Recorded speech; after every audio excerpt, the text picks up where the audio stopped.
I am here today with our 2025 Tower Poetry winner, Mathilda McKenzie. Her poem Fishing in the Stream struck us all with its surprising metaphors and its brilliant ability to somehow evoke both memory and the memory of memory itself, a complex thing, especially for a poet at this stage of your career.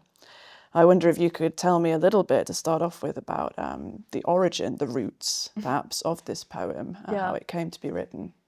Sure. So when I first heard the theme, I sort of wrote out a very long list of lots of ideas, and I wasn't really fully sure of any of them. But every week I've been volunteering at a care home, and there's this one gentleman who I speak to every week, who's got quite severe memory loss issues. And it affects the way he speaks. So a lot of words he'll flip out for something that sounds the same. So he'll call his wheelchair his wheelie bin, for example. Right, yeah. And so that's where the sort of flipping of the words came from. And so it was inspired by sort of some of the stories he would tell me about his youth and farming. And then I sort of had this idea about leaves and roots the whole time I was going through all my ideas about what are the leaves, what are the roots. So it all just sort of came together when I was, speaking to this man. Yeah, the lines that you're referring to are things like with marbled eyes, garbled eyes, that kind of thing. We were very struck by those as quite surprising internal rhymes within a poem that's quite playful on the page in general. Is the form of the poem, does it evoke the stream? Does it evoke something else? I want it to sort of be increasingly distant. So I wanted the spacing to get bigger and bigger to sort of mimic like almost the progression of memory loss and also the like fluidity of memory. Like it does get more, I think it gets more fluid the more you age. So I wanted the structure to sort of mirror that. And how did it come to be in this form? Did you redraft it a lot of times? Because it appears on the page very, very cohesive. It doesn't look like you've just sort of, scribbled it out in one go. There's a feeling of real architecture to it, especially towards the end, where you have, in winter, a tree loses its leaves, and then the insertion of 4 descriptive lines before the closing line. How long did it take you to get this far? I mean, I was sort of workshopping it in my head for a while, especially when I was just at the care home speaking to this man. There was sort of some things he would say where I was like, oh wow, the rhythm of that is lovely.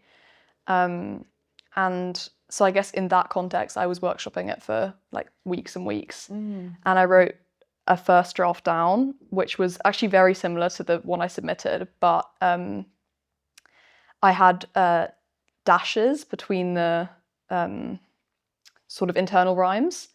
So it was like marbled dash garbled eyes. And then I sort of came back to it and I showed it to my English teacher. And I sort of decided that it wasn't doing what I wanted it to. But I guess in total, it probably took me about a month from start to end to workshop. And would you say that's normal for you in your writing practice? I would say it depends. I mean, I do a lot of like poetry translation, so that takes me a really long time. And then writing takes me less time. Poetry translation, what do you translate from? From German into English. I see. So I think that's why I quite enjoy the editing, because I'm sort of used to the revision and the... But yeah, so that takes me a lot longer. But the poems, I guess it takes me anywhere from like, sometimes I'll write something in one sitting and be like, oh, actually, quite like that. And sometimes I'll be working on something for months and months and months and just not be fully content. I'll ask you one more thing and then we'll move on to the poem perhaps. So how did you come to poetry? Did it begin with the translation stuff, or was that a side effect?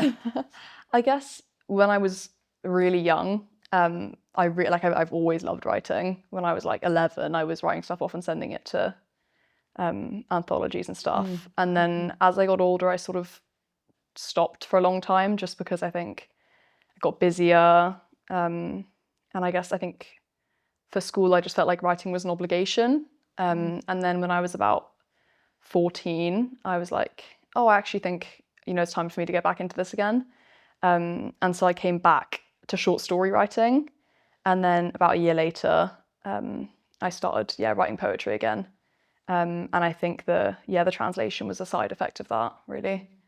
Wanting to read broadly and then thinking I can do something with that. Right. I think now then we'll invite you to read the prize-winning poem for us. Fishing in the stream. Before he went to cast stones at the stars, my father would take me to still lakes, where we'd sit with bated bream, bated breath, and shovel silver shillings in our nets until the sun sunk. He explains, his laboured lips lost around the syllables, stuttering the noises of a rookery. Every Thursday, every third day, my old man would catch a salt-crust siren with marbled eyes, garbled eyes, and a famine of open gills, big enough to make even the stern dance. We'd parade these tired tails back from the dock to our wren-red roof. I was sinewed enough to carry an earthshaker back then. Before my wife passed, life passed so suddenly, and the wrinkles set in. His withered speech is an unexpected minor chord among the starched birdsong of monitors and the legato of nurses' chatter, conducted by euphemism fat tongues. Now they sit me in the chair by the window by the widow, leave me without an ear. I'm sure they forget my heart is still fleeting, still beating. And they ask how I remember that old dream, when so much of the rest is rubble. I tell them, in winter a tree loses its leaves. His hands realise themselves as he coaxes one up to his chest, smiling a mouthful of dice as the memories shoulder him, but never its roots. Thank you. Thank you.